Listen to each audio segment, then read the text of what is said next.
The photograph sat on the kitchen counter where Cole Merritt had left it 3 years ago and had not moved since. It was not displayed, it was not framed and hung on a wall the way a photograph of a loved one should be. It was propped against the backsplash beside the toaster face forward, the corner slightly bent from the one time Cole had knocked it down and picked it back up without looking at it. Lena, dark hair, laughing at something just off camera, the way she always laughed with her whole face and her eyes shut and her hand raised as if the joy were too much to contain. Cole sat at the kitchen table in the dark and looked at her. He did this most nights after Gracie fell asleep. Not for long, not as a ritual or a grief practice or anything a counselor might put a name to. He did it because the daylight hours required him to be functional, and the nighttime hours were the only ones that belonged entirely to him, and this was the only honest thing he knew how to do with them. Outside, the Vermont night pressed against the windows. It was the second week of December in Hollow Creek, and the cold had come early and stayed the kind of cold that has weight to it that makes the silence louder and the dark more complete. Somewhere down the road, a branch cracked under ice. Nothing else moved. Cole was 38 years old. He had 2 tours of Afghanistan behind him and a decade and a half of training before that, and he had come back from all of it intact in the ways that showed and not intact in the ways that did not. He was lean in the way men get lean when they work their bodies hard and forget to eat.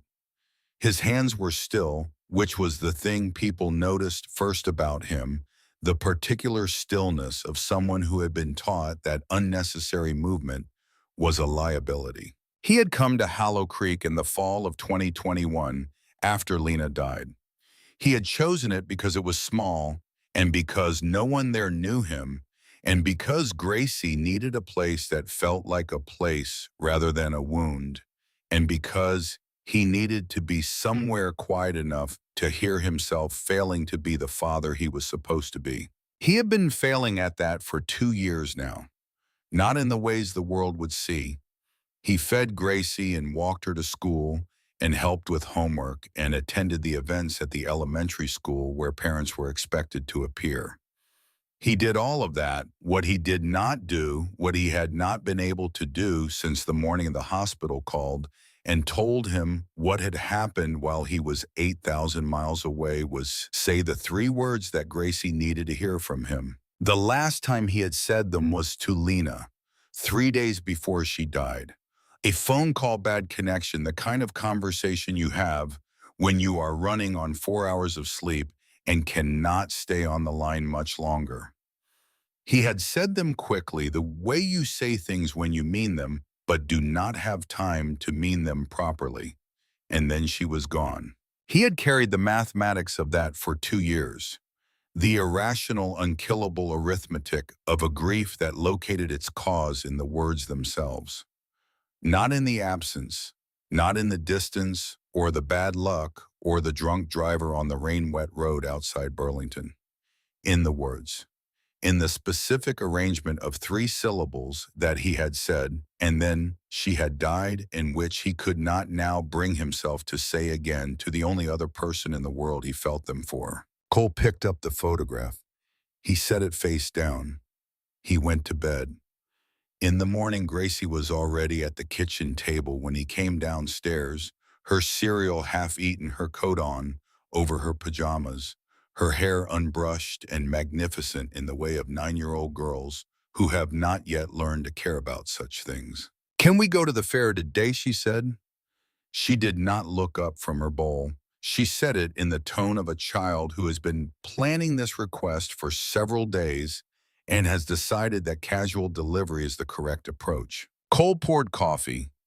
The winter fair in Hollow Creek ran for 3 weekends in December. It was the kind of event that small Vermont towns organized out of civic habit and seasonal desperation. Strings of lights and hot cider and handmade crafts and a carousel that was older than most of the families who had ever lived there. He looked at his daughter, the unbrushed hair, the coat over the pajamas, The studied indifference of someone who wanted something very much. Get dressed first, he said. She was down the stairs and dressed in 11 minutes. They walked from the house to the fairgrounds because it was only 6 blocks and because Cole did not like to drive when he did not need to, a habit left over from years when driving meant a different kind of attention and a different category of risk. The cold was deep and still. Their breath made clouds that dissolved into the dark blue of the late afternoon sky. Gracie walked beside him with her hands in her pockets and talked about everything she observed in the same continuous reporting style she had had since she was 4 years old. The kind of child who processed the world through language and could not stop until the processing was complete. The ice on the puddles, the color of the skin, the smell of wood smoke from the Peterson house. Cole listened the way he always listened, completely and without much response, which Gracie had long ago accepted as his particular mode of participation. They heard the fair before they saw it, music thin and sweet through the cold, the smell of cider and fried dough. Then the light strung amber between wooden poles trembling slightly in the wind that came off the hills to the north, and under them, the booths and the carousel and the people of Hollow Creek doing the small, ordinary things that small, ordinary towns do in December to remind themselves that light exists. Gracie's pace changed the moment the lights came into view. Not running, but something close to it, that slightly faster walk of a child who has learned to modulate excitement around a parent who does not always match it. Cole followed her into the fair. He bought hot cider and held it without drinking it, and watched her move from booth to booth with the systematic enthusiasm of someone who intended to see everything and miss nothing. He was watching her examine a table of hand-carved wooden animals when something else caught his attention. Not a sound, not a movement, the absence of something. Cole had spent enough years in environments where the wrong detail meant the difference between coming home and not coming home that his attention had developed a kind of peripheral grammar, a way of reading everything in his field of vision at once and flagging the thing that did not fit. What flagged now was a man sitting alone beneath a lamp at the edge of the fair just past the last booth where the lights thinned and the darkness of the field beyond began. The man was old, 70, maybe a few years past it. He sat on a folding chair with a posture that was both tired and precise, a particular combination of a body that had held discipline for so long that the discipline remained even when the energy to maintain it was gone. At his feet was a cardboard sign, $5, he deserves to live. And in his arms, pressed against his chest, a German Shepherd puppy that could not have been more than 8 weeks old, its dark fur wet with cold, its small body shaking in a way that had nothing to do with fear and everything to do with temperature. Cole looked at the old man the way he looked at most things, completely and without obvious interest. What he saw was not what most people walking by would see. Most people saw a cold old man with a sign asking for $5 and drew the obvious conclusion. Cole did not draw obvious conclusions. He had been trained not to and had reinforced that training through years in which obvious conclusions were the ones that got people killed. What Cole saw, a man whose eyes did not stay in one place. A man whose posture, though tired, maintained the specific alignment of someone who had spent years being evaluated by other people and had internalized that evaluation as a standard. A man whose hands, though they shook, slightly held the puppy with a precision that was not sentiment, but protection, the controlled grip of someone who understood exactly how much force was appropriate and was applying no more and no less. This was not a man who sat on folding chairs at the edge of fairs, asking strangers for $5, because that was his life. This was a man who was doing something specific, and the folding chair was part of it. Gracie had appeared at Cole's elbow without him noticing, which meant he had been more focused than he should have allowed himself to be. "Dad," she said. Cole did not answer. Gracie moved toward the old man the way she moved toward most things that interested her, which was directly and without excessive caution, and crouched down in front of the puppy with her hands on her knees and her face close to its face, and breathed slowly and carefully as if she understood that the moment was fragile. "He is scared," she said, not to Cole, to herself or to the cold. The puppy shifted, pressed its small damp nose toward the warmth of her face. A sound escaped it, barely louder than the wind. Cole came forward. He looked at the old man. The old man looked back. His eyes were pale and very still, the color of ice on deep water, carrying in them the weight of someone who had seen considerable amounts of the world and had arrived at a specific and unhurried relationship with what he had seen. Cole reached into his coat pocket. The $5 bill was worn and folded too many times. He looked at it for a moment, not at the money itself, but at the choice it represented. The small, decisive act of engaging with a situation that his instincts were already telling him was not what it appeared to be. He placed the bill in the old man's hand. "I will take him," Cole said. The old man's fingers closed around the bill. Something moved across his face, something raw and brief that Cole recognized as relief, and then immediately after it, something else harder and more complicated that Cole recognized as warning. "You do not know what you have stepped into," the old man said. His voice was thin, but it did not waver. The words were not delivered as a dramatic caution. They were delivered as information. Cole held the puppy against his chest. The small body pressed close immediately, trusting without reason, the way very young animals trust the first warmth they find. It weighed almost nothing. He turned back to ask the old man something else. But the chair was empty. The cardboard sign was half buried in the fresh snow that had begun to fall while Cole was not paying attention.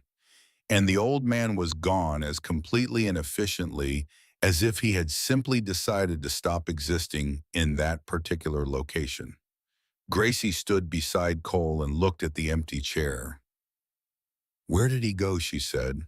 Cole did not answer because he did not know, and because he was already running the calculations of what he had just observed, and the calculations were producing results he did not entirely like. They walked home in the dark. Gracie held the puppy inside her coat the entire way, the small head poking out from the zipper, the dark eyes moving across the unfamiliar world with an alertness that struck Cole as unusual for an animal this young. Most puppies of this age were overwhelmed by the world. This one was observing it. Inside the house, Cole set up a blanket in the corner of the kitchen near the heating vent and placed the puppy on it. Gracie knelt beside it and did not leave. She named it immediately the way children name things, with complete confidence and no deliberation. "Cinder," she said, "because of the color." Cole stood in the kitchen with his coat still on and watched the dog and thought about the old man's eyes. He thought about them through supper and through the hour after supper when Gracie sat on the kitchen floor with Cinder asleep in her lap and talked to the dog in the quiet, continuous way she talked to things she loved. He thought about them after Gracie went to bed and the house settled into the particular silence of a cold Vermont night with snow still falling outside. He was at the kitchen table with his coat off and his coffee going cold when the knock came. It was measured, not urgent. 3 knocks with a pause between the second and third, which was not how most people knocked, and which told Cole something about the person on the other side of the door before he reached it. He opened the door.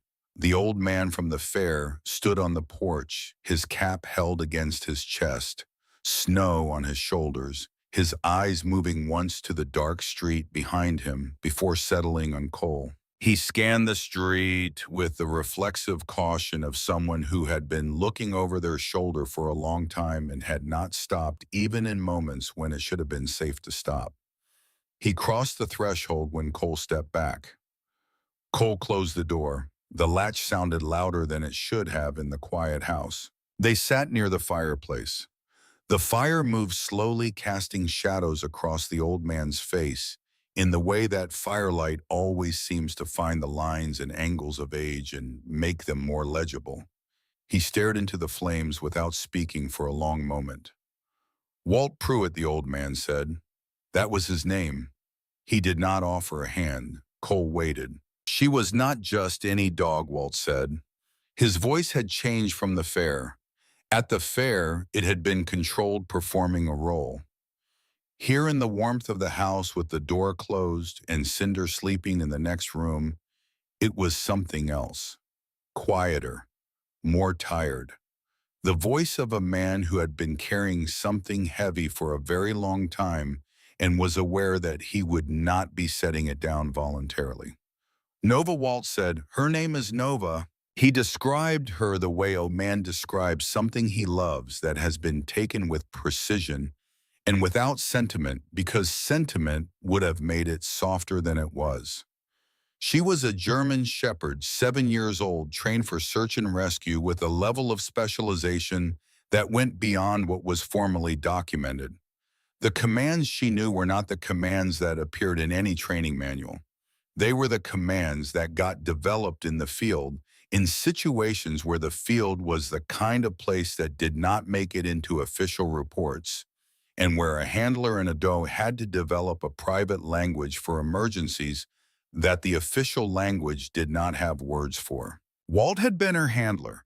For 6 years, from the time she was 14 months old, they had worked together in conditions that Cole, looking at the old man's hands and the way he held himself, could recognize as the kind that left marks that did not show up in medical records. In 2008, Walt said there was a fire. The details of the fire were not the point. The point was that the smoke had come faster than anyone expected, and the exits had closed off before he could find them, and he had been on his knees with his eyes shut and his lungs failing when Nova found him. She did not hesitate.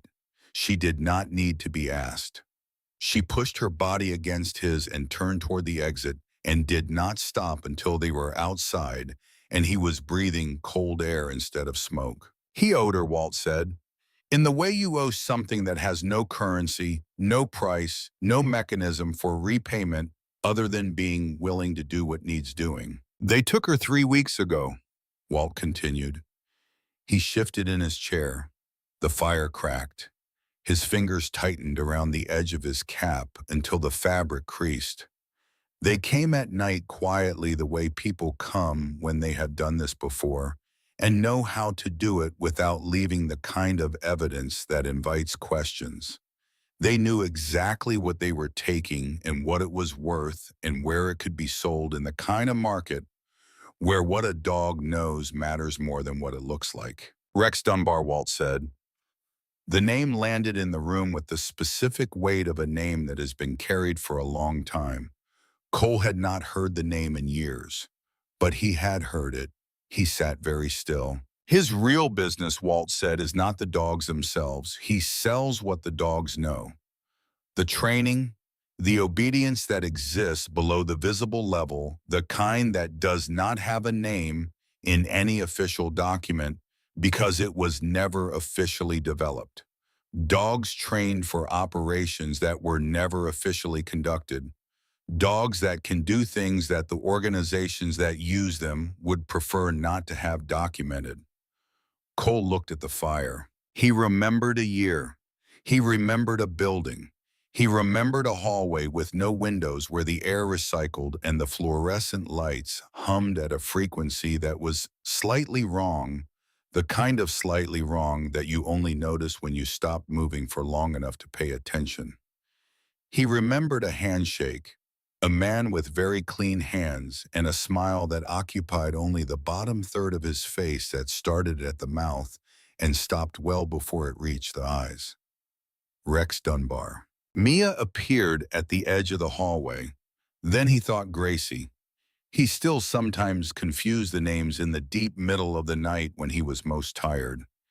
It was one of the things he hated most about himself. Gracie stood at the edge of the hallway barefoot, her blanket pulled around her shoulders and trailing on the floor, her hair loose. She did not speak. She looked at Walt with the direct, unblinking assessment of a child who has grown up in a house where the adult keeps his own counsel and has learned to gather her information from observation rather than explanation. Cole reached back without turning and rested his hand against her knee. She stayed where she was. She did not ask to go back to bed. Walt noticed the gesture. Something softened in his expression and then immediately hardened again, as if softness were a luxury he had learned not to afford. "If you keep her," Walt said, nodding toward the kitchen where Cinder slept, "they will notice. They already know she exists. They know where she is because they know where I am and they will come looking. It is not a question of whether, it is only a question of when." Cole said, "Why tell me?" It was not a rhetorical question. It was a specific one. Why this house? Why this fare? Why $5 and a cardboard sign? And the calculated theater of a helpless old man when Walt Pruitt was clearly and obviously not a helpless old man. Walt exhaled slowly. The fire shifted behind him. He moved his hand, and the light caught for a moment on a scar at his wrist, pale and old, and he pulled his sleeve down without apparent consciousness of having done it. "Because I already lost one," Walt said. His voice did not break. It was more controlled than that. It was the voice of someone delivering a fact that they have had a long time to make peace with and have not made peace with. Silence. The snow pushed against the walls. The windows rattled once softly. Cinder made a sound from the kitchen, a small whimper, brief and settling, the sound of a sleeping dog adjusting to a dream. Then quiet. A sound cut through it. Footsteps outside. Not accidental, not the irregular crunch of someone walking past. Too slow, too deliberate, too consistent with the pace of someone who is not going somewhere but circling. Walt froze. The cap in his hands went still. His eyes moved to the window with an alertness that had nothing gradual about it. "That is my cue," he whispered. Cole stood. "Come with me," he said. Walt shook his head. "Once. Final." "I am already counted," he said. His voice had gone to something below a whisper's air, shaped into words with almost no sound behind them. "If they see me leave with you, it accelerates things in a direction that cannot be managed. You need time. Time requires that they believe I am still running." The sound outside changed. Metal. Distant but distinct. A car door. The particular sound of something that was not quite closing. Walt moved fast for a man his age. He was on his feet and into his coat with an efficiency that confirmed everything Cole had already concluded about who he was. At the door, he paused with his hand on the latch. He turned back. In the firelight, his face was all planes and shadow, the face of a man who had arrived at something and knew it. "You do not walk away from this," Walt said. "You just choose how it finds you." Then he was gone. Cole stood on the porch in his shirt sleeves 30 seconds later. The cold was immediate and complete. The street was empty in both directions. The snow falling through the dark preserved nothing.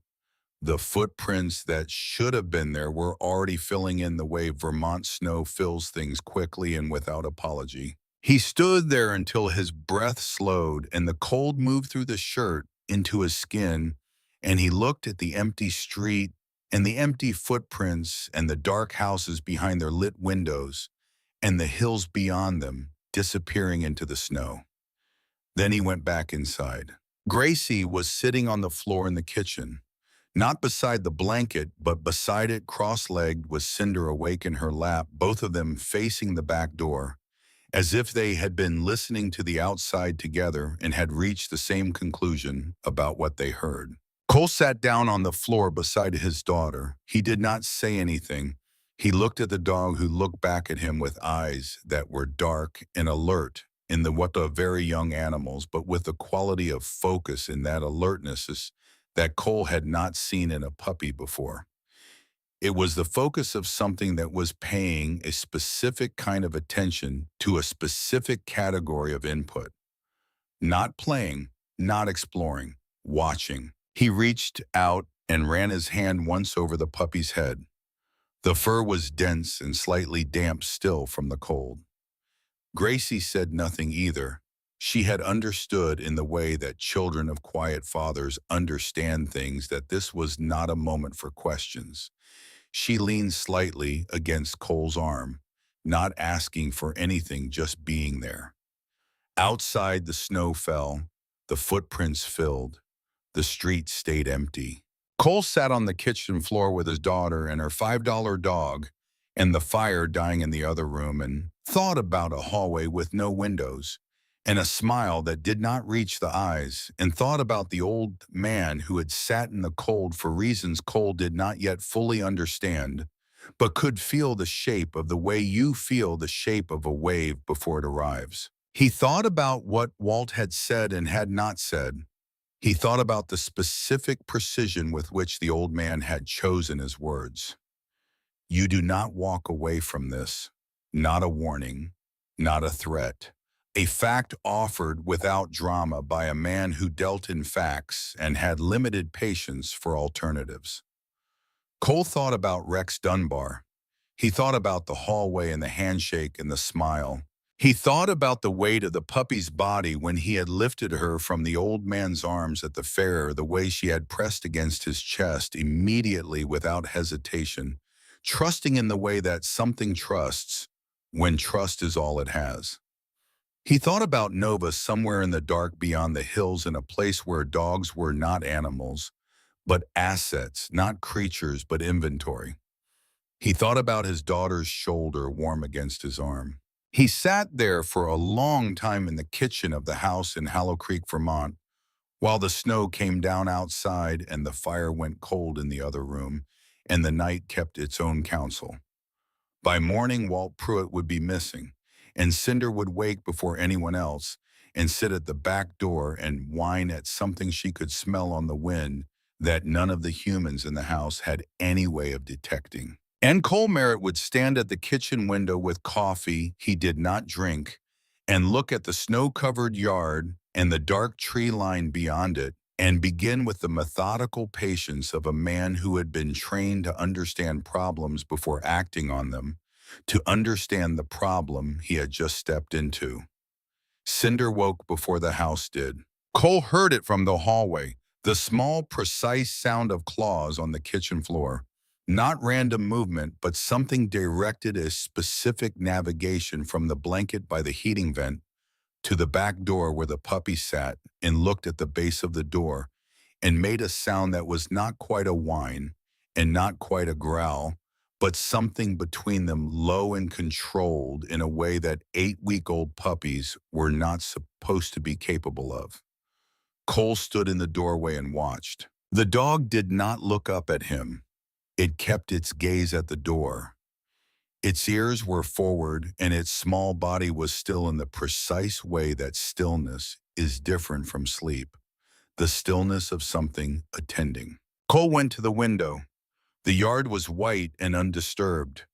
The tree line beyond the fence sat dark against the gray morning skin. The road in front of the house was empty in both directions. A single set of tire tracks ran east through the fresh snow, older than dawn, already softening at the edges. He made coffee. He stood at the window and drank it and watched the yard and thought about Walt. Walt Pruitt had not been a man who gave information carelessly. Everything he had said the previous night had been measured, had been the specific minimum required to communicate what needed communicating, and nothing beyond that, which meant the things he had not said were intentional omissions, which meant there was more. There was always more in Cole's experience with men who had learned to speak in minimums. He thought about the name, Rex Dunbar. He had not said it aloud since the night Walt spoke it, and he did not say it now.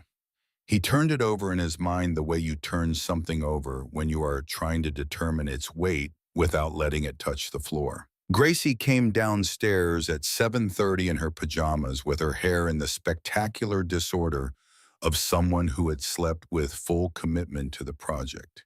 She went directly to Cinder without speaking, which was her habit, this ordering of greetings in which the dog came before the coffee and the dog before conversation, because the dog was uncomplicated in a way that mornings rarely were. She sat on the floor cross-legged.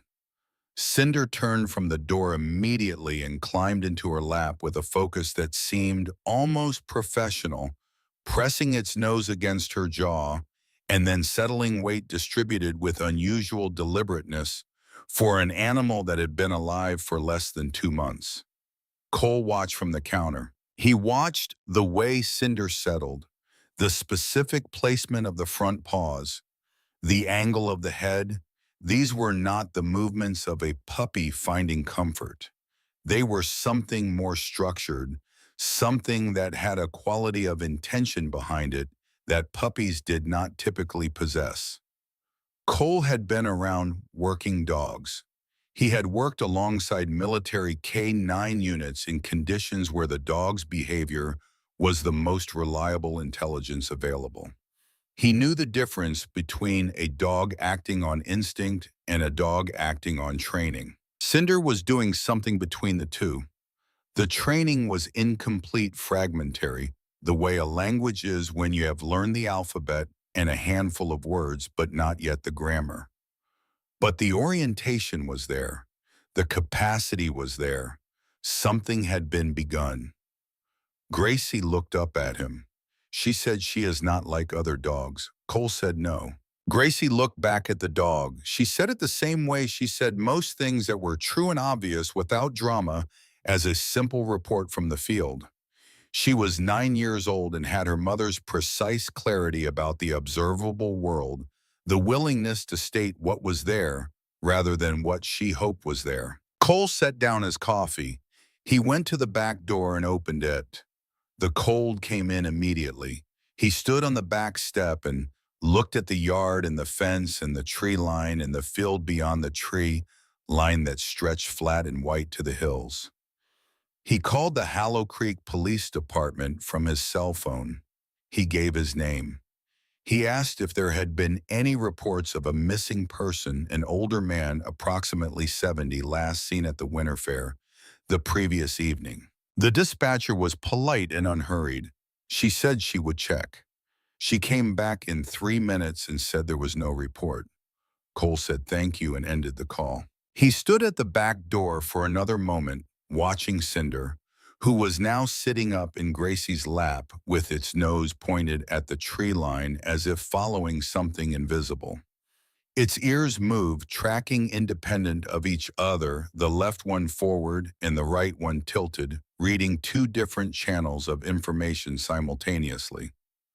Cole put on his coat and boots. He told Gracie he was going to walk the neighborhood. He told her to lock the door after him and not to open it for anyone who was not him. She looked at him with her mother's eyes, the clear, direct look that did not accept vagueness, and he said it was nothing, just a precaution, and she held his gaze for 1 more second before nodding, because she understood already at 9 that her father's precautions were not nothing. He walked the neighborhood for 40 minutes in the early morning cold. He walked in expanding circles from the house, reading the snow, the way he had been taught to read terrain, looking for the information that the surface offered to someone patient enough to ask for it. Most of what he found told him nothing significant. People moving between houses and cars. A dog walked on a leash sometime around 6 in the morning. A delivery vehicle. He found the tire tracks on the second loop. They sat at the east end of Coventry Street, where the road bent and the streetlight coverage had a gap. Two sets of tracks overlapping in a way that suggested the vehicle had been parked and then pulled forward and then back slightly. The kind of movement associated with surveillance, with someone repositioning to maintain a sightline without remaining stationary long enough to be conspicuous. Cole crouched over the tracks. He studied the tread pattern. Wide commercial, heavier than a passenger vehicle. The depth of the impression in the snow was consistent with a loaded cargo van rather than an SUV. He took a photograph with his phone. He walked home without hurrying. That afternoon, Gracie made the discovery. Cole had been at the kitchen table with his laptop and the photographs he had taken and the name Rex Dunbar running through every search available to a private citizen with no current institutional affiliation, which produced results that were frustratingly thin. The name existed. It appeared in a handful of contexts that were adjacent to the defense contracting world attached to a company called Dunbar Tactical Services that appeared to have been dissolved in 2018. There was very little else, which was itself information of a specific kind. He heard Gracie in the living room, not talking, not the continuous processing narration she normally produced, but something quieter. He walked to the doorway. Gracie was sitting on the floor facing Cinder. She had her hands on her knees and she was making a sound he had never heard her make, before three soft percussive taps against her kneecap, then a low whistled note. Then she opened her left hand palm upward and held it still. Cinder went rigid. Not fear, not startlement. The dog's body organized itself into a posture of focused attention, weight forward, ears forward, eyes locked on Gracie's face with an intensity that had no puppy in it whatsoever. It held that posture for 3 full seconds and then moved a single fluid step toward the front door, stopped and turned back to look at Gracie. Cole said, "Where did you learn that?" Gracie looked up. She said, "The old man. Last night when you were talking. He did it twice and I watched." Cole looked at the dog. The dog was still watching Gracie, still waiting, the posture of something that had received an instruction and was holding itself in readiness for the next one. This was not an accident. Walt had not absent-mindedly demonstrated a signal within his granddaughter's eyeline. Walt had done it deliberately, had made sure Gracie was close enough to observe and remember, had trusted a 9-year-old girl's capacity for imitation and retention because he needed the signal to survive him by at least one chain of transmission. Cole got his coat. He took Cinder on a leash. Gracie came without being asked, which Cole allowed because keeping her at home alone felt worse than keeping her with him where he could see her. They walked to the field on the east side of town, the flat open land between the last houses and the tree line, the direction that Cinder had been oriented toward since before the sun came up. What happened in that field told Cole everything he needed to know about what the puppy was. He tried the signal himself. 3 taps on his thigh, the low whistle, the open left hand. Cinder turned to him with the same focused attention it had given Gracie, the weight-forward posture, the waiting readiness. And then it moved. It moved with its nose low and its body close to the snow in the way that tracking dogs move, following something invisible that ran in a specific direction across the white field. Not random, not exploration, but a line. Cole followed. Gracie followed Cole. They walked 50 yards across the open field before Cinder stopped at a wooden post that had once held a section of fence. The chain was there, heavy gauge, the kind used for large animals. It lay partially buried in the snow near the base of the post, severed. Not broken, not pulled apart. Cut cleanly at a single point, the edges sharp and bright, the cut made by something with significant force applied in a controlled way. Cole crouched. He brushed snow from the severed end with his gloved fingers and studied the cut without touching it. The angle of the cut, the compression pattern in the metal. He had seen this kind of work before. 6 inches from the chain, the snow had changed color. He had almost missed it in the gray morning light. A brownish discoloration spread in thin branching lines beneath the surface, frozen into the snow. The way organic material freezes, preserving itself without meaning to. Old blood. Not a large amount. Enough. Cole stood. He looked at the tree line beyond the field. He looked at the track that Cinder had followed, which came from the direction of Coventry Street and ended here and continued here toward the tree line and tire impressions that were older than the most recent snow and were blurring at the edges, but still legible. Military tread. He had been right about that. Cinder sat beside the chain and looked at Cole and waited. The puppy was not distressed. It was doing a job. It had followed the trail it was given and arrived at the destination and was now waiting for acknowledgement and direction, which was what a trained dog did when it completed a task. Cole took photographs. He took the photographs calmly and without haste, because haste was not useful, and because the discipline of calm had been one of the most important things his training had ever given him. He looked at Gracie. She was standing with her hands in her coat pockets, looking at the blood in the snow with the same clear, direct attention she gave to everything. She did not look frightened. She looked like someone trying to understand something. Cole said Cinder is not just a pet. Gracie said, I know. He said Walt trained her. Gracie said Nova trained her. Walt just made sure she was given to the right person. Cole looked at his daughter. She looked back. She was 9 years old and she had arrived at the same conclusion he had from the same available evidence, and she had done it without drama. He thought about Lena. He thought about how Lena would have said at a moment like this that Gracie's brain worked faster than she let on and that Cole should stop being surprised by it. They walked home. Cole was quiet the entire way. Cinder walked on the leash without pulling, without the distracted zigzagging of a puppy encountering the world for the first time, maintaining the pace of its handler, with the attention of an animal that understood that what was happening was real and required seriousness. The van appeared that evening. It was parked at the east end of Coventry Street in approximately the same position as the overnight tracks Cole had documented. Dark paint. No visible plates from the angle of Cole's kitchen window. The windows were tinted beyond what Vermont state law permitted, which was either the oversight of someone who did not care about Vermont state law or the intentional choice of someone who had weighed the risk and found it acceptable. Cole stood at the kitchen window and watched it without moving. He did not turn the kitchen light off. He did not adjust his position.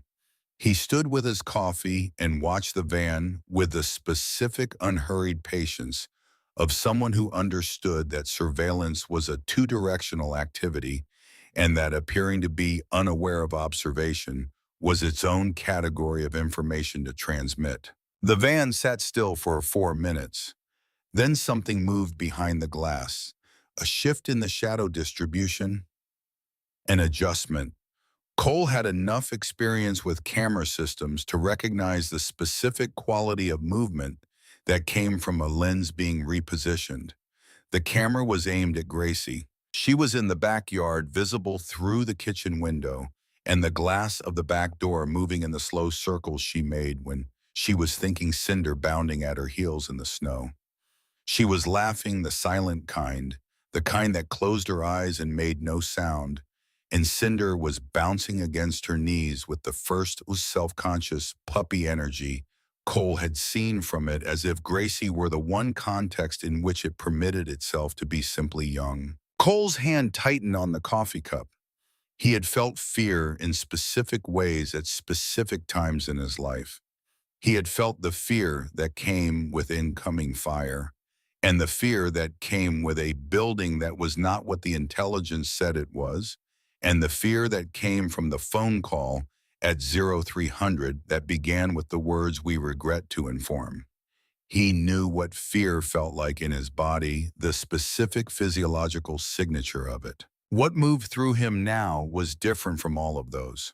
Sharper, more animal, less trained. He went to the back door. He said Gracie's name once quietly. She looked up immediately, reading his tone the way she always read his tone accurately and without requiring further information. She walked toward the door. She did not look at the van. She did not need to know about the van to understand that she was being called inside and that the call was serious. Cinder came with her pressed against her leg. The playfulness gone, the working posture returned.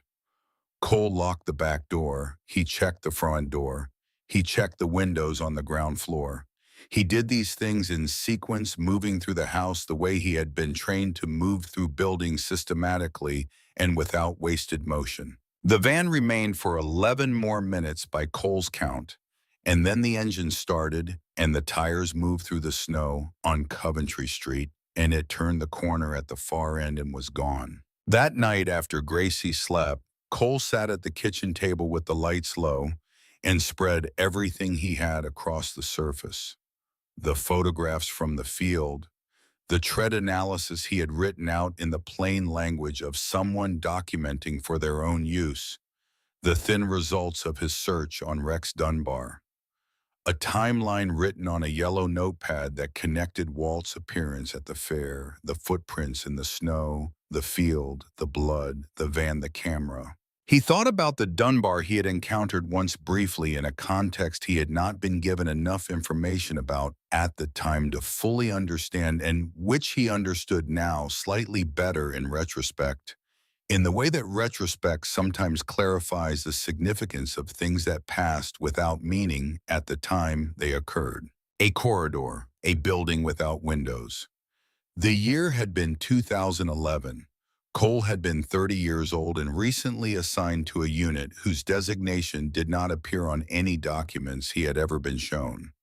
The briefing had included names and faces, and he had committed them to memory the way he committed all information completely and without effort, and then most of those names had stayed in the file cabinet of his memory without ever being retrieved. Rex Dunbar had shaken his hand with both hands, the double grip that communicated sincerity in the vocabulary of men who made careers from communicating things they did not feel. The smile had started at the mouth. It had stayed there. He had not thought about that handshake again until Walt said the name.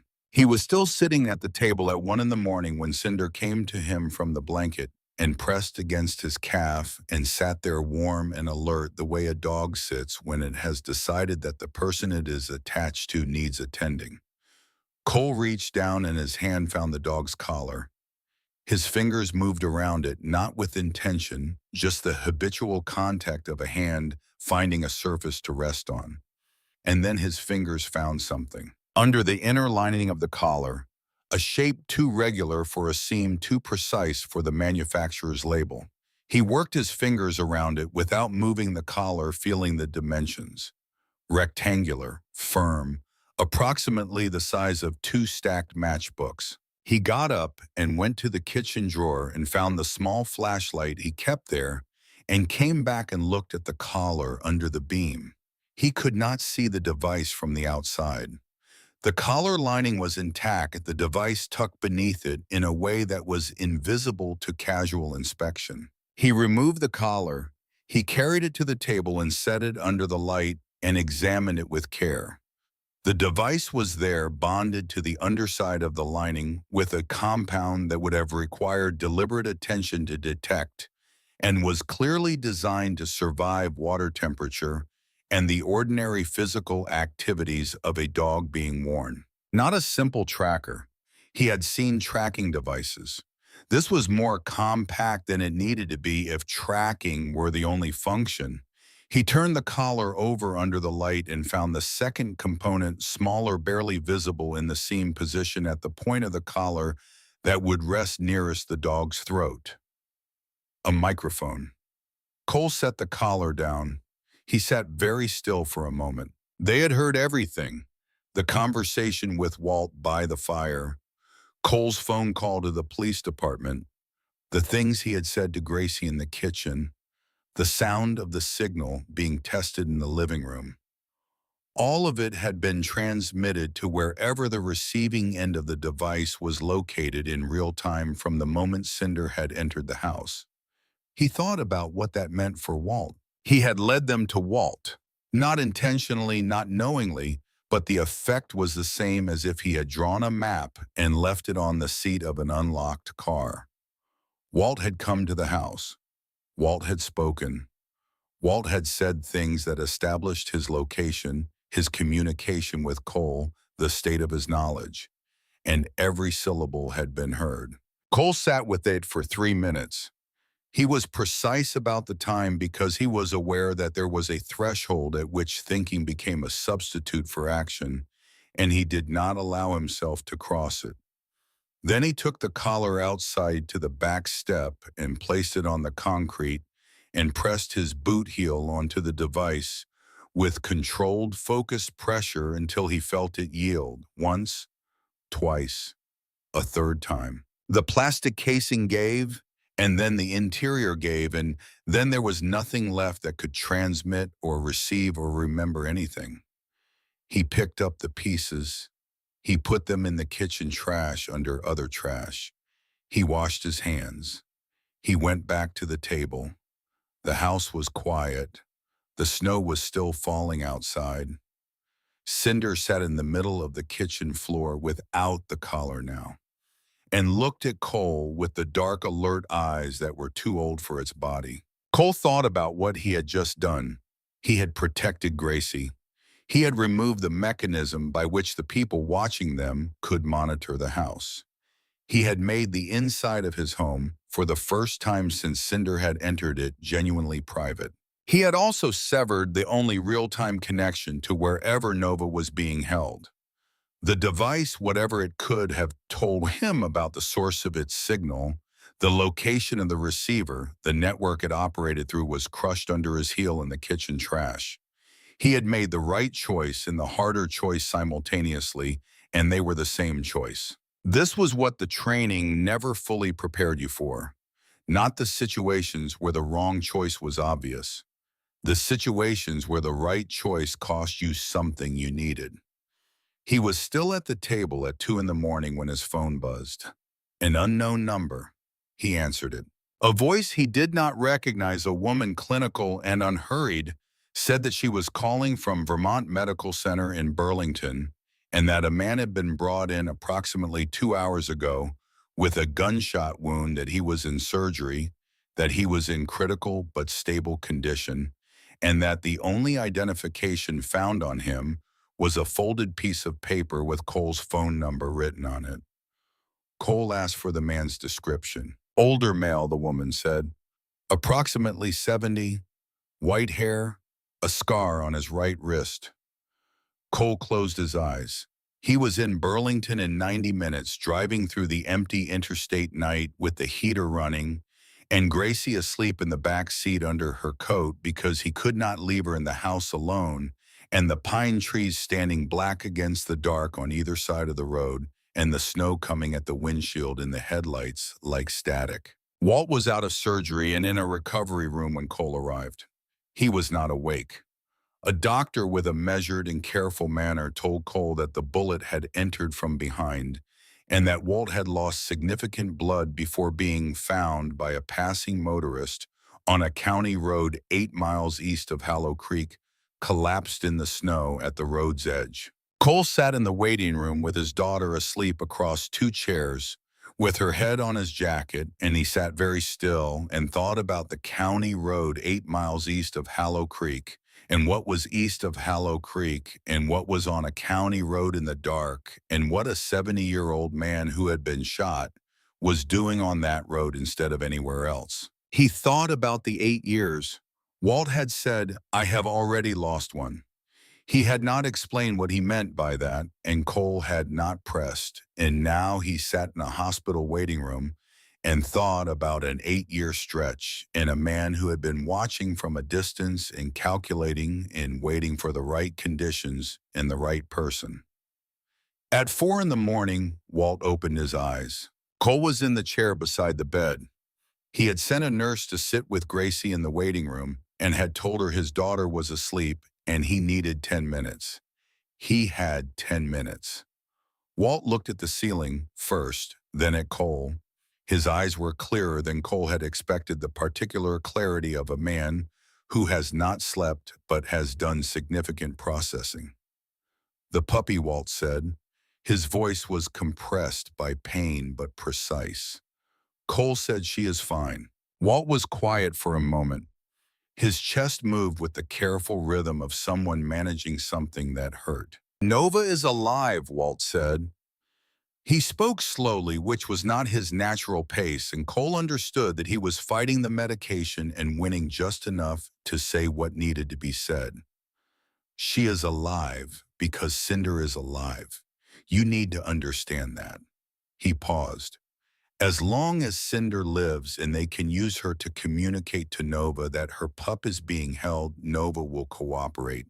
She will perform. She will do what they ask her to do." He stopped. Cole leaned forward. He said, "And if something happens to Cinder?" Walt turned his head slightly to look at Cole directly. "Nova stops cooperating," Walt said. "And a dog that will not cooperate has no value to the kind of operation Dunbar runs. None at all." He closed his eyes.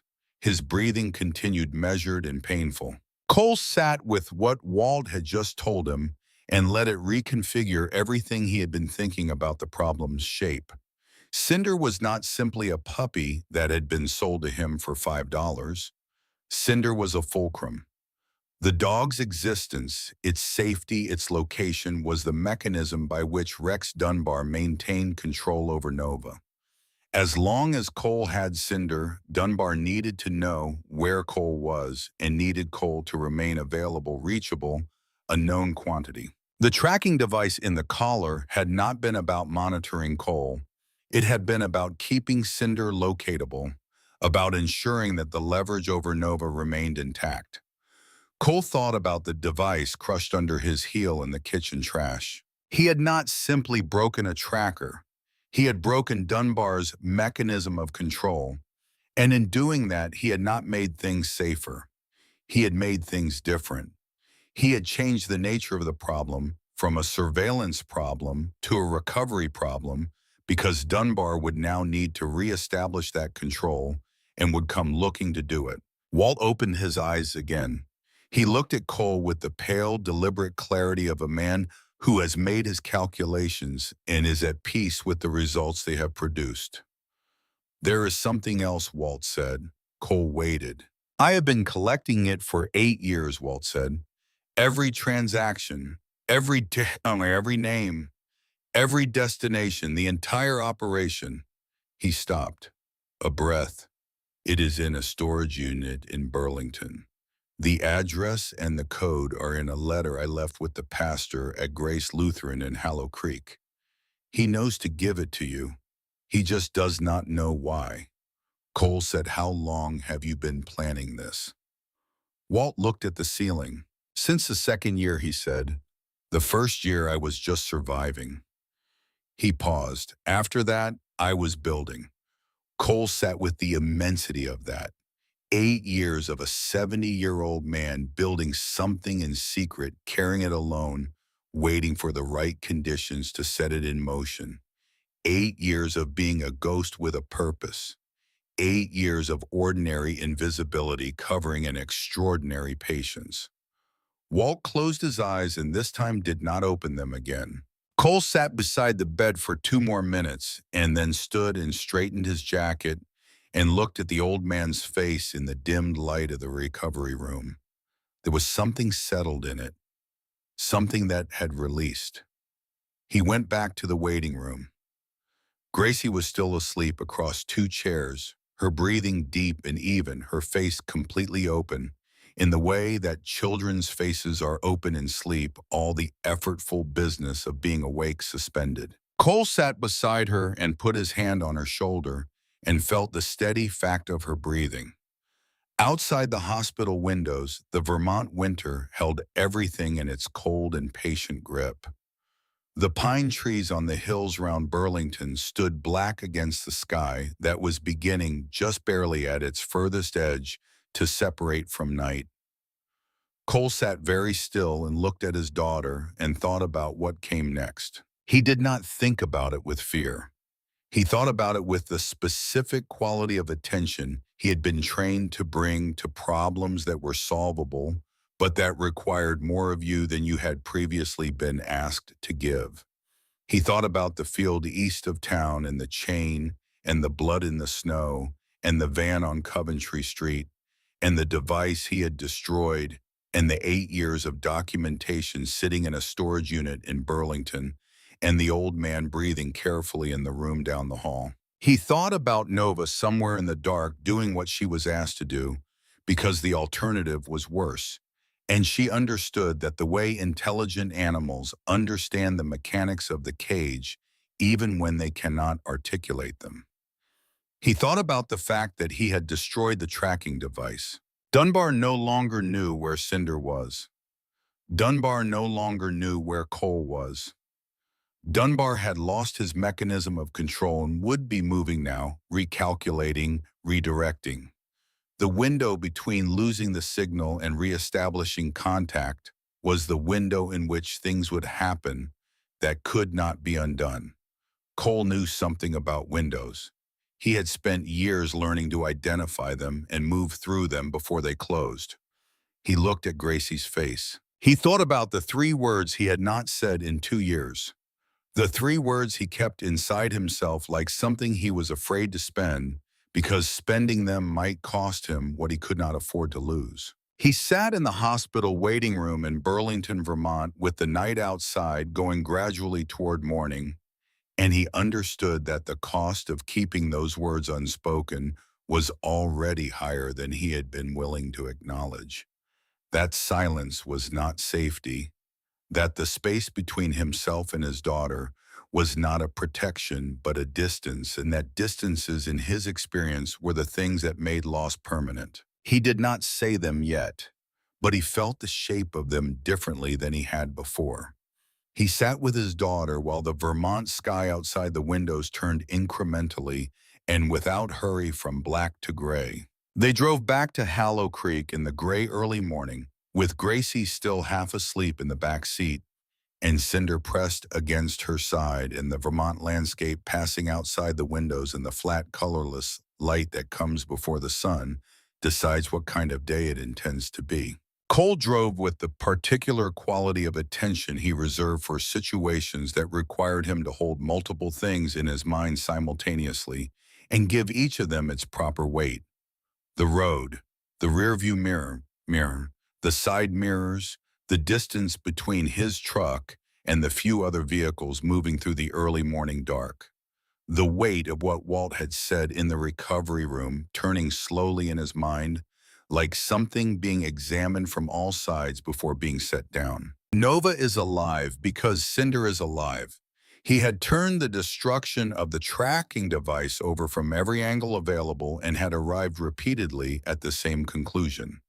It was the right thing to have done, and it had made everything more difficult simultaneously, which was the shape that right decisions frequently took in his experience. The difficulty was not evidence of error. The difficulty was the cost.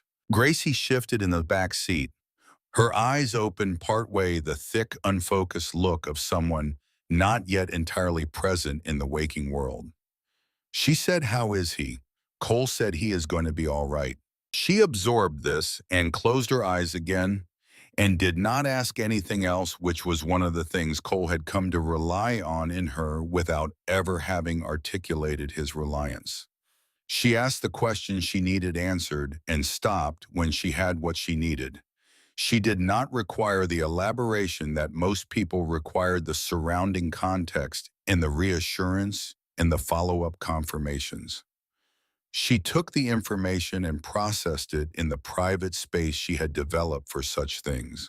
He thought sometimes that this quality was the part of him that had made it into her and had become in her something cleaner than it was in its original form. In him, it was a discipline acquired through necessity. In her, it was simply how she was. They got home at 5:30 in the morning. Cole carried Gracie inside because she had fallen properly asleep again and set her in her bed and pulled the blanket over her and stood in the doorway for a moment with his hand on the doorframe, looking at her sleeping face in the thin gray light from the window. He stood there longer than he needed to. He went downstairs and made coffee and sat at the kitchen table with a yellow notepad and wrote down what he knew in the form he had been taught to use, not narrative but inventory. Facts arranged in columns, information in one column, gaps in another, required actions in a third. The facts were these. Rex Dunbar operated a network that acquired and resold highly trained military working dogs, specifically dogs whose training included methods and capabilities that were not documented in any official record and which therefore did not exist in any official sense.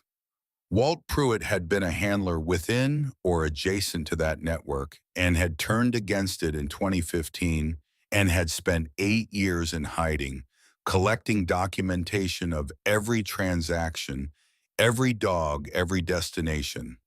Nova was currently in Dunbar's possession, cooperating because Cinder was alive and in Cole's keeping.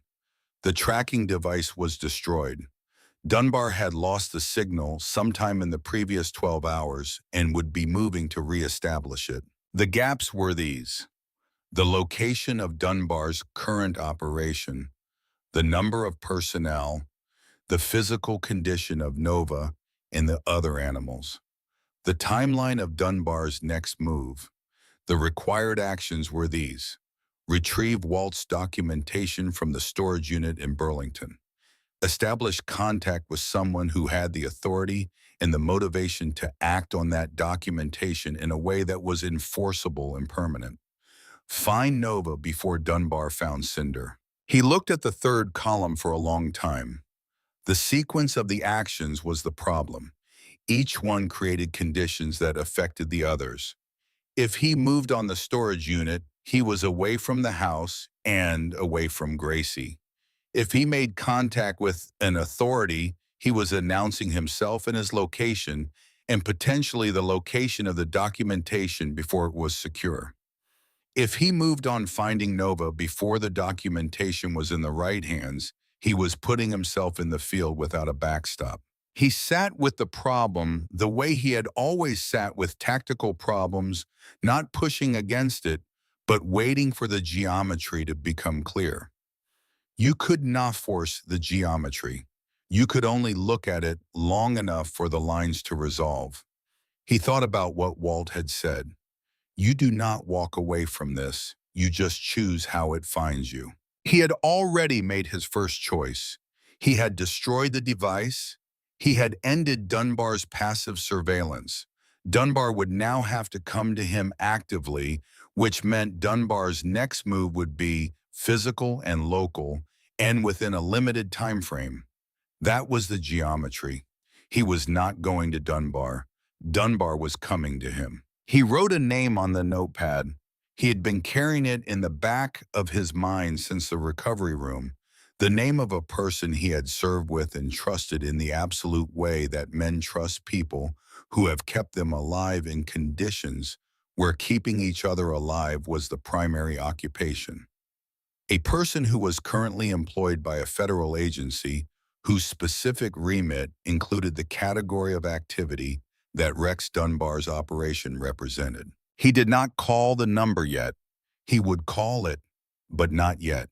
He went upstairs and slept for 2 hours in the chair in the hallway outside Gracie's room, which was where he slept when he needed to be present but could not afford to be too unconscious.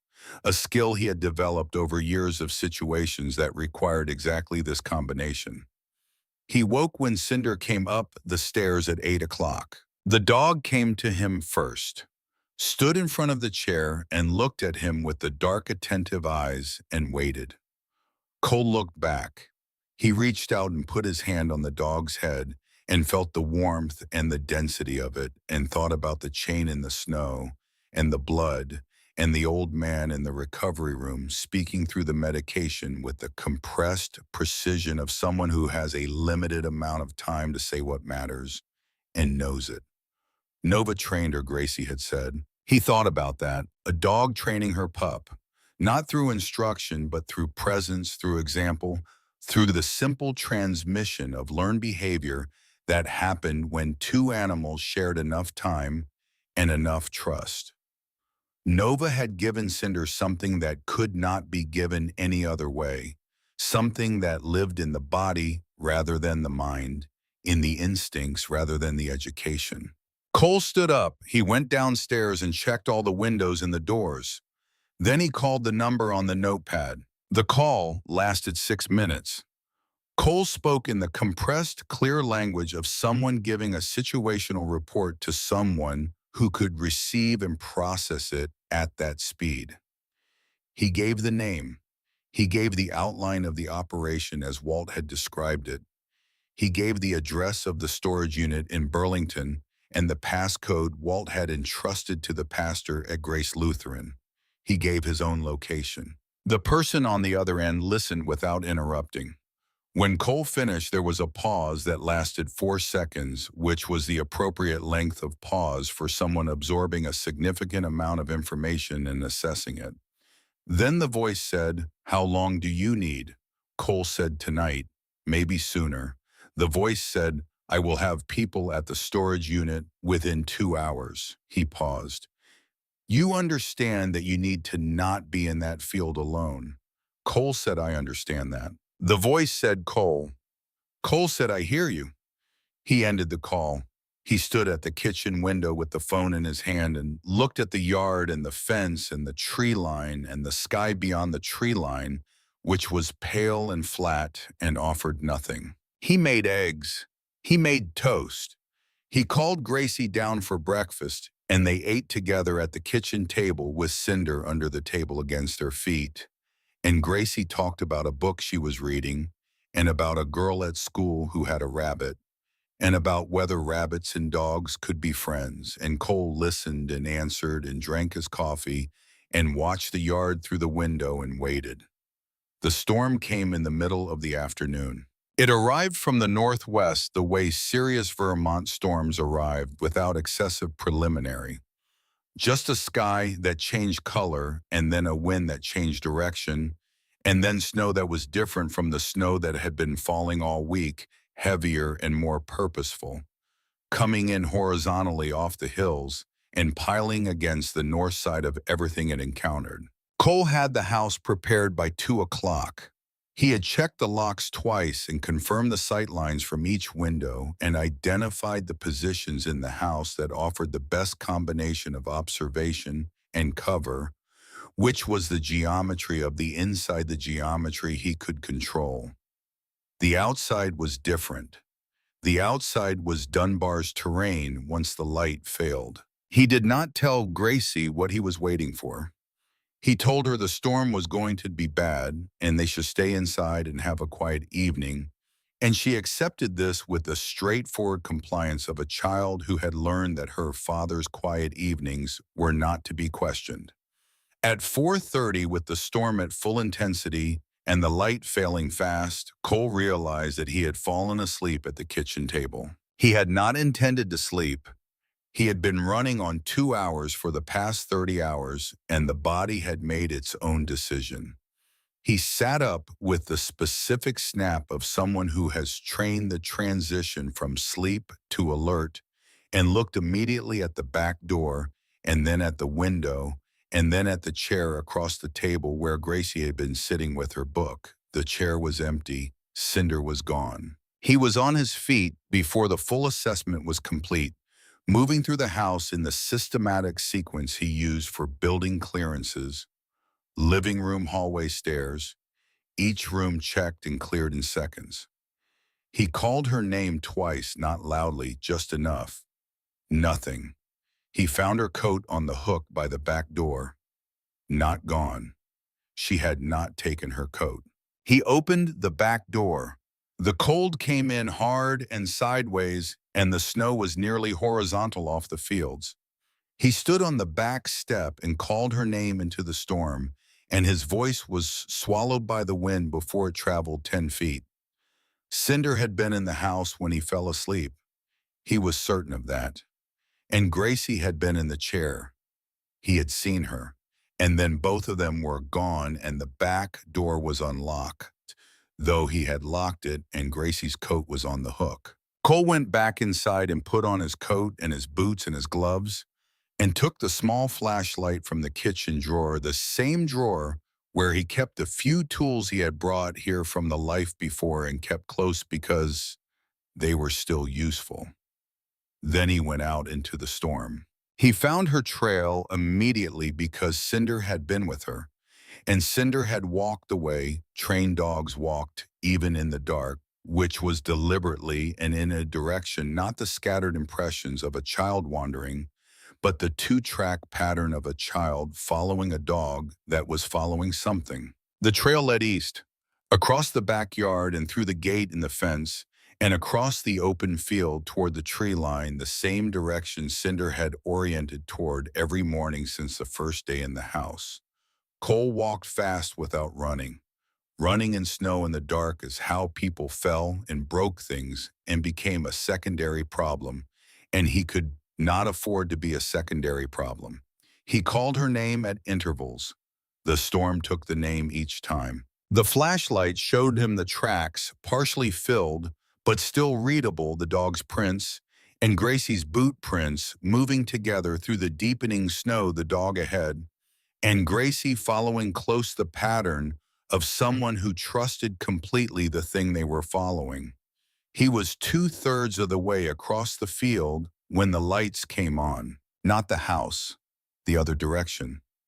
Headlights cutting through the snow from the road at the east side of the field, two beams of harsh white light sweeping across the white ground and finding him directly pinning him in the beam, the way lights pin things they are designed to find.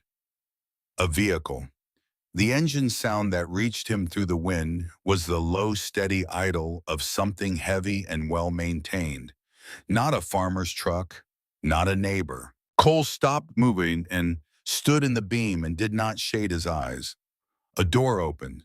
A figure came forward out of the light and into the snow, moving without urgency through the storm, the pace of someone who had time and knew it. Rex Dunbar was not a large man. This was the thing Cole remembered from the hallway in 2011, the thing that had registered as slightly wrong because large men communicated their danger through physical presence, and small men had to communicate it through other means. Dunbar communicated it through stillness. He moved through the storm with the unhurried ease of a man who had made sufficient preparations that the outcome of the present moment was already determined. He stopped 10 feet from Cole. He looked at Cole the way he had looked at him in the hallway 12 years ago, with the specific quality of attention that appraises rather than engages, that quantifies the person in front of it, without pretending to see them as anything other than a variable in a calculation. His coat was expensive and dry. His boots were the kind of boots that cost enough to be worn in genuine weather. His hands were at his sides and empty. Behind Cole, somewhere in the dark toward the tree line, he could hear it now. Gracie's voice. Not crying, not frightened. The low, continuous sound of a child talking to an animal, the patient murmuring she used with Cinder when she was trying to communicate something complex. Dunbar's eyes moved past Cole toward the sound and then came back. He said, "Walk away. Leave the dough. The girl lives." The words were delivered without emphasis, without threat, without the performative cruelty that lesser men used to communicate danger. They were delivered as terms, as a transaction. Cole stood in the beam of the headlights with the snow coming hard off the hills and felt something move through him that was not in any training manual, that had no tactical designation, that was not the fear he recognized from situations where his own life was in the balance. It was something older and simpler and more total than that. Everything he had learned over 15 years of training and operations, and the specific education of having survived things that were designed to be unsurvivable went quiet. The calculation went quiet. The geometry went quiet. What remained was his daughter's voice behind him in the storm, and the absence suddenly total of every reason he had ever given himself for keeping distance. He turned his back on Rex Dunbar. He walked toward Gracie's voice, not running, walking because Dunbar was behind him, and running would make him less stable, and because the snow was deep, and because the distance was not far, and because walking was what the moment required. He found them at the edge of the field near a cluster of birch trees that stood at the transition between the open ground and the forest. Gracie was sitting in the snow, with her back against the widest tree, and Cinder in her lap, the dog's body covering her chest and front, and Gracie's arms were around the dog, and her face was in the dog's fur, and she was talking in a continuous low voice, the way she talked to things she loved. And she was cold in a way that was visible in the set of her body and the color of her hands and the barely perceptible shaking that she was not quite aware of. Cole knelt in the snow. He took off his coat and wrapped it around his daughter without saying anything. She looked up at him. Her face was wet from snow and cold, and the tracks of something that had been there before the cold dried it. She said, "I followed Cinder. I thought she was going to Nova." He pulled her against his chest. He felt the shaking in her body and the smallness of her, the specific weight of her that he knew from 1,000 moments of carrying her, and that he had been trying not to know because knowing it was the same as knowing how much he had to lose. He held her. Behind him through the storm, he heard Dunbar's voice, sharp now, a different register. Not the controlled, even tone of the transaction, but something harder directed at someone else, someone from the vehicle.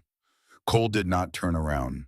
He held his daughter in the snow and felt her breathing, and the warmth of Cinder pressed against them both. Then he said it. He said it into her hair quietly, the way things are said when they have been held too long and are finally released. 3 words. He said them once. He did not repeat them because he did not need to. Gracie went still against his chest. Then her arms tightened around him.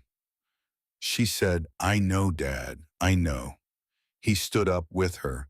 He put her on her feet and kept his hand on her shoulder and turned toward the open field. The headlights were still there, but there were other lights now.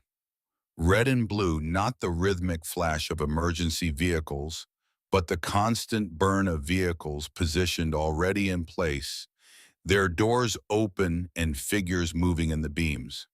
From the north end of the field and from the road to the south, the same. More vehicles, more lights. Cole had made the call at 6 that morning. He had given the location. He had said tonight, maybe sooner. His contact had said, "I will have people at the storage unit within 2 hours. And then there had been a pause, and then Cole. A pause. "I hear you," Cole had said. What he had heard was the rest of the sentence that his contact did not finish.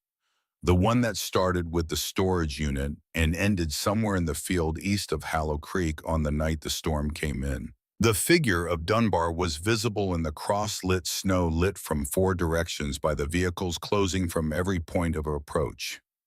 He was standing with his hands raised, not raising them, already raised, the posture of a man who had been outmaneuvered and had recognized it cleanly, which was the posture of an intelligent man facing a situation that was fully resolved. Cole walked Gracie across the field toward the house. Cinder walked beside them, pressed against Gracie's leg. The storm pushed at their backs. The lights moved and voices moved in the snow behind them, and Cole did not look back. They went inside. Cole closed the door. He locked it.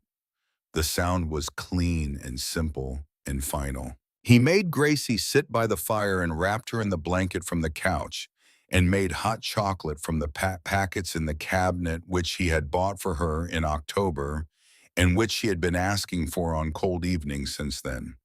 He handed her the mug and sat beside her on the floor in front of the fire, and Cinder lay across both their laps, which was a physical impossibility, only barely achieved by the dog's specific arrangement of its own limbs. Gracie held the mug with both hands and looked at the fire. She said, "Is it over?" Cole said, "Mostly." She thought about this. She said, "What is the other part?" He said, "Walt has something that will finish it. The right people have it now." She was quiet for a moment. Then she said, "Nova." Cole said, "We will find her." The storm moved through the night, loud against the windows, and the fire burned steadily in the fireplace, and Gracie eventually fell asleep against his shoulder, with the mug still in her hands and Cinder breathing in slow, even rhythms across their legs. Cole sat in the firelight and did not sleep. He sat with the awareness that the night was not finished, that the field was still full of activity he could hear at intervals through the wind, that the documentation in the Burlington storage unit was in the process of being secured by people he trusted and transmitted to people with the authority to use it. He sat with all of this and let it exist in its own compartment, while another compartment held what had happened at the edge of the birch trees, what he had said and what she had said back. 3 weeks passed. They were not simple weeks. There were phone calls and meetings with people who wore suits or wore credentials on lanyards, and who asked questions in the careful, specific language of official investigation, and who listened to Cole's answers with the particular quality of listening that meant they were recording and would review. There was a process, which was the word his contact used, and the process had steps, and the steps took time. Walt was moved from Burlington to a facility in Montpelier that Cole drove to twice a week, once alone, and once with Gracie, who brought Walt bad library books and described the plot to him in detail before he could read them, which he seemed to find acceptable. Walt was healing with the obstinate thoroughness of a man who had decided he was not finished. On the first of those visits alone, Cole asked Walt the question he had been carrying. He said the sign. How long had you been planning the sign? Walt looked at the ceiling. He said, "I had the sign in my coat for 2 weeks before I used it." He paused. "I walked past your house every day for 2 weeks. I needed to be sure." Cole said, "Sure of what?" Walt said, "Sure that she would go to the dog." He paused again. "Children are the best measure of a person. The way an animal goes to a child tells you what the child is. And the way a child responds to an animal in distress tells you what kind of father raised her." He said it without sentiment, as fact. Cole drove home after that visit and parked in the driveway and sat in the truck for a few minutes in the cold and thought about an old man sitting in the December dark outside a winter fair with a puppy and a cardboard sign and a decision that had been building for 8 years. They found the facility at Frostwater Lake on the 16th day. It was Cole's contact who told him, calling from a number that came up as no caller ID, which was the only number his contact ever used. A rural property outside Bar, Vermont. Commercial kennel licensing expired. A private road. 8 personnel on site when the warrant was executed. Nova was in the lower level of the main building. She was thin. One ear had an old injury that had healed at the wrong angle. Her eyes, when they opened in the light the officers brought into the room, were sharp and steady and carried the specific quality of an intelligence that had been waiting. Cole was not there for the recovery. He learned about it from his contact and from the report he was shown 12 hours later. What he knew came from those sources. What he also knew from Gracie, who had made him promise to relay the signal when the time came, was that Walt had said the signal worked at a distance, that it did not require the handler to be present, that it required only someone who knew the signal and an animal that knew what it meant. Cole had told Gracie this. She had said, "Good, because I want to be the one who does it." Walt came to Hallow Creek in February. He was still moving carefully, one deliberate step at a time, but he moved, which was the important thing. He came in a car that Cole drove down to Burlington to pick him up, in which felt like an appropriate acknowledgement of what the old man had done. Nova came in the car with them. Gracie was at the front window when they pulled up, and she was at the door before Cole had the engine off. She stood on the porch in her coat and her boots, and she watched Cole come around to help Walt out of the passenger side, and then she watched Walt stand straight and look at the house and at her standing on the porch. Then she jumped off the porch into the snow, which was not how she normally operated, and ran to the car, not to Walt, not yet, but to the back door, which Cole opened. Nova stepped out into the snow. She was still thin, would be thin for a while yet, and she moved carefully as she adjusted to the ground, but her head came up immediately and her nose worked the cold air, and her eyes moved across the yard and the fence and the house with the assessment of a professional arriving at a new location. She stopped when she saw Gracie. Gracie stood 3 feet from the dog in the snow, and she made the signal. 3 taps. A low whistle, left hand open. Nova's tail moved.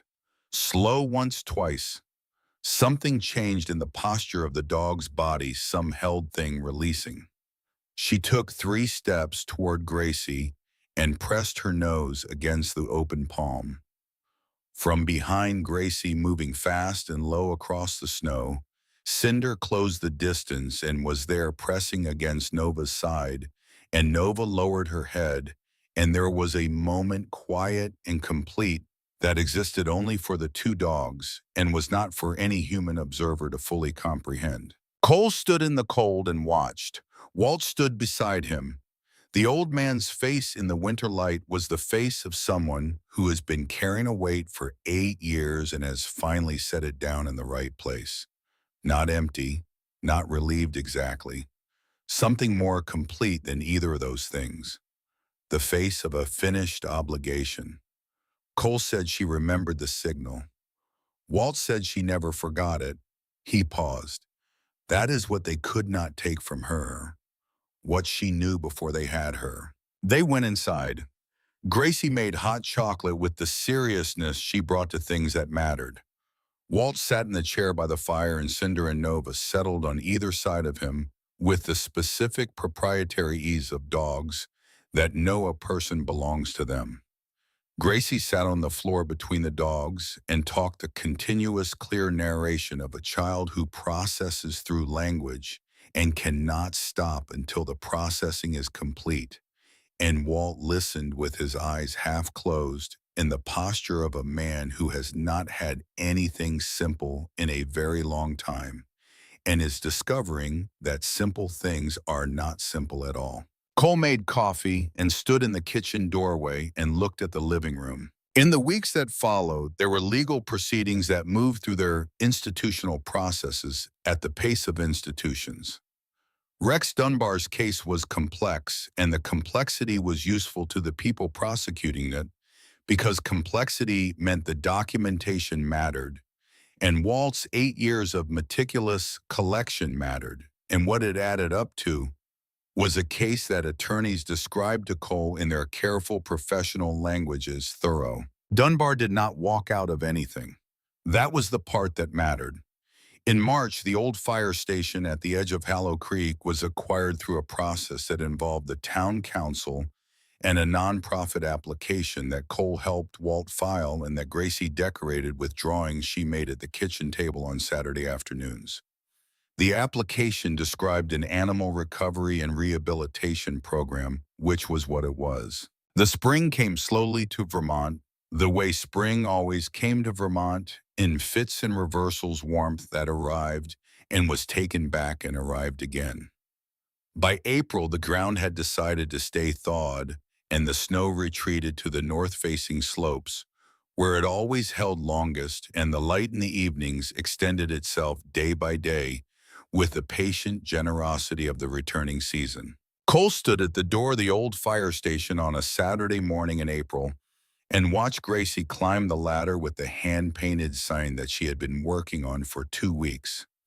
She had used 3 different colors and her most careful brushwork, and she had made Cole look at it twice before she was satisfied, which was not usually her standard for completed projects.